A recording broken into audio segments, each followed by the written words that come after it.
Já parou pra pensar por que seus projetos nunca saem do papel? Eu já e, na verdade, a resposta é mais simples do que parece. Escuta, todos os dias pessoas fazem planos que nunca vão pra frente. Começam projetos que morrem na praia ou que, na real, morrem no meio, em um estado de inércia eterna, nunca saindo do mesmo ponto de desenvolvimento. Meu canal é sobre edição de vídeo, sim, mas como alguém que já mexeu com design, gravação, desenvolvimento de software e até com escrita de roteiro, posso falar com toda a certeza do mundo. O problema não é a incapacidade, não é a preguiça ou a procrastinação que você escuta falar a cada esquina do YouTube. A real, e você vai ter que engolir a verdade no seco, é que você é simplesmente inseguro. Inseguro ao extremo. E como eu sei disso? Bom, eu sei disso porque você pensa demais. Esse aqui é Carl Rogers. Nascido em 1902 e falecido em 1987, Carl era um psicólogo americano que, bem, tinha algumas linhas de pensamento um tanto disruptivas para a época. Por exemplo, quando ele discordava de uma maioria da época que afirmava que todo ser humano tem uma neurose básica. Eles achavam que todo mundo era meio lelé. Mas Carl não. Carl Rogers acreditava que todo o núcleo básico do ser humano tendia à saúde e ao bem-estar, o que implica que, na realidade, a negatividade que vivemos estaria, segundo sua visão, ligada às nossas experiências de vida e caramba, como isso me parece certeiro. Sendo basicamente o criador da psicologia humanista e da terapia centrada no cliente, Carl teve uma ampla experiência com pessoas e com isso lidou e documentou incontáveis casos do probleminha que hoje nos impede de publicar um vídeo no TikTok por causa da nossa vergonha. A insegurança. Agora, meu caro ouvinte, escute com atenção e me diga se isso não parece um pensamento familiar. Tem o valor se for bonito. Tem o valor se agradar todo mundo.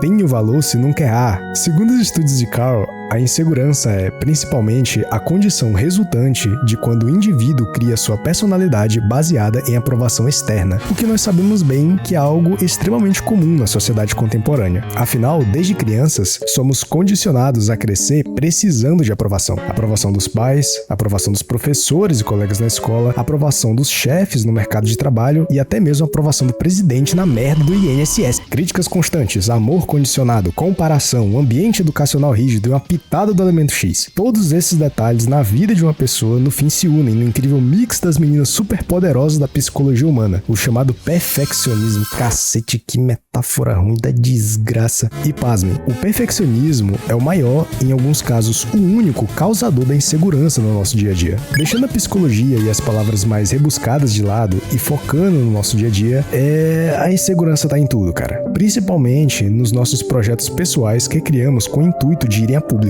Sua roupa nunca tá boa o bastante. Seu conhecimento nunca é o bastante. Você nunca é bom o suficiente. Esse pensamento constante de insegurança, além de sufocante, é extremamente cansativo. Te joga pra baixo e faz você cometer o maior erro de qualquer autônomo: pensar demais. E vai por mim, se você tá nessa de nunca conseguir tirar seus projetos do papel, eu aposto com toda a certeza do mundo que o motivo é que você pensa demais em tudo.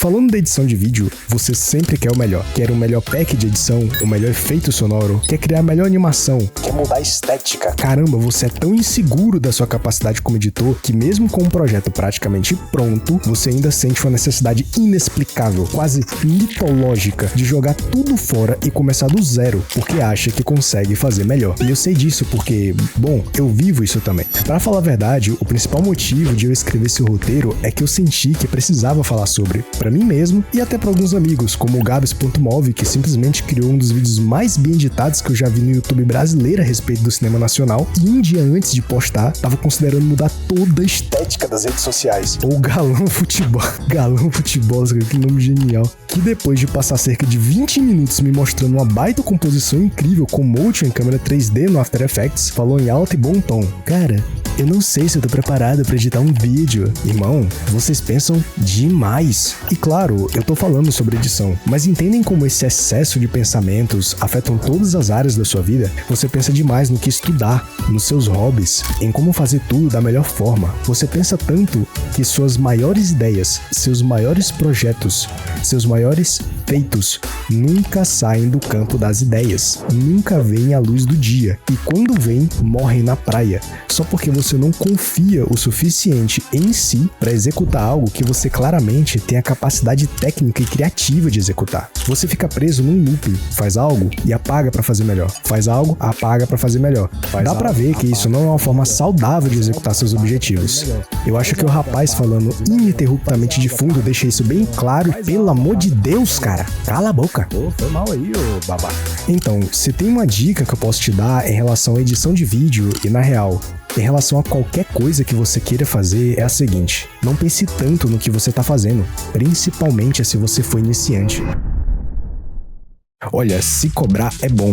Identificar suas falhas e saber onde focar para melhorar é uma das, se não a atitude mais importante na criação de um profissional em qualquer área do mercado de trabalho. Se cobrar define caráter e cria os seus objetivos. Dito isso, mesmo tendo esse lado positivo, entenda que nada é preto no branco. A vida é uma imensidão cinza, então saiba identificar a linha tênue entre a autocobrança saudável e a autocobrança excessiva. Quando você estiver tentando aprender algo, especificamente falando sobre edição de vídeo, foque em aprender o mínimo na parte da teoria e ter o máximo de prático possível. Vai por mim, você não precisa do curso perfeito, do plano perfeito ou do pack de edição perfeito. É claro que isso ajuda e muito no processo de aprendizado, mas nada vale mais do que a boa e velha prática, pegar o software, seja ele qual for, e fazer na unha, na raça. E entenda, o resultado não vai ser o que você quer. Na real, tem uma chance bem grande de ser ruim, um lixo, o nível mais baixo do que a sociedade aceita como produção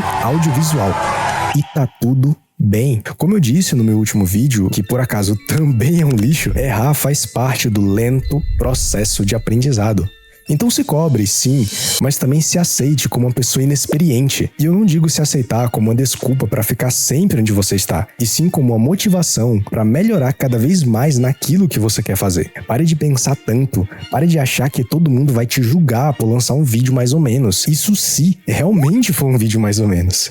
E por favor, para de se comparar tanto com outros editores e comece a se comparar mais consigo mesmo. Pare de ter medo de ser iniciante. Assim como é importante ter a capacidade de ver onde você precisa melhorar, é igualmente importante você ter a capacidade de ver onde você melhorou e de sentir orgulho por isso. E eu sei que pode parecer papo de coach, mas vai por mim, o principal a se fazer para superar essa insegurança é simplesmente acreditar no potencial do que você está fazendo e na sua capacidade de fazer. E para explicar isso, a gente pode voltar para a neurociência. Uma das muitas curiosidades que essa área da saúde trouxe à tona é o fato interessante de que, segundo um estudo da University College London, realizado em 2025, foi identificado que o cérebro não é exatamente muito bom em identificar o que é realidade e que é uma ficção imaginária. Basicamente, os pesquisadores mostraram que, ao imaginar visualmente um objeto, por exemplo, uma maçã, muitas das mesmas regiões cerebrais envolvidas na percepção real também são ativadas durante a imaginação.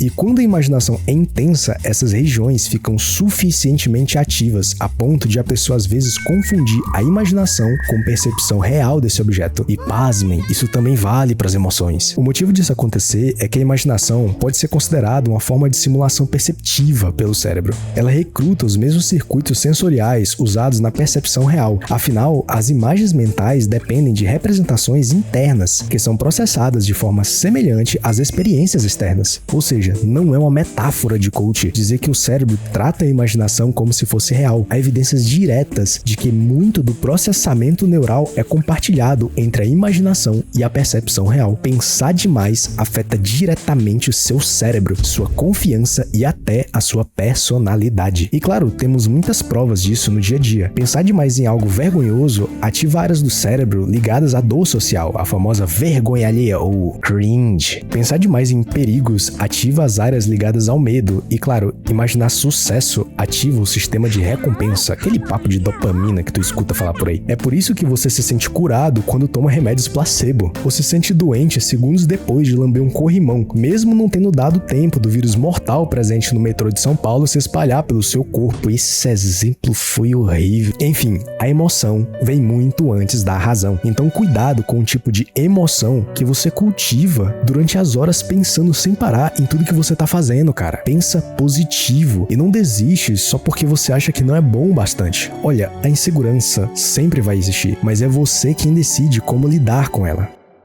Olha, presta atenção aqui, meu caro telespectador. Você é poderoso, sabia? Poderoso porque ninguém na face da Terra é mais capaz de te jogar para baixo do que você mesmo.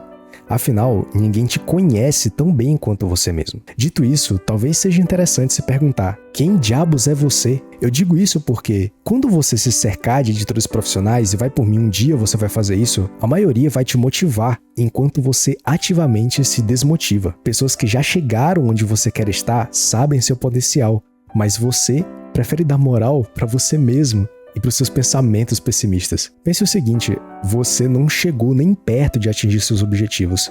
Então, com qual conhecimento, com qual moral, você pode afirmar que é incapaz de fazer alguma coisa, às vezes sem nem tentar? No fim, o que eu quero dizer é que, talvez, você deva se fazer a pergunta: quem sou eu para dizer quem eu sou? Enfim, eu sou o Neil e muito obrigado pela sua atenção.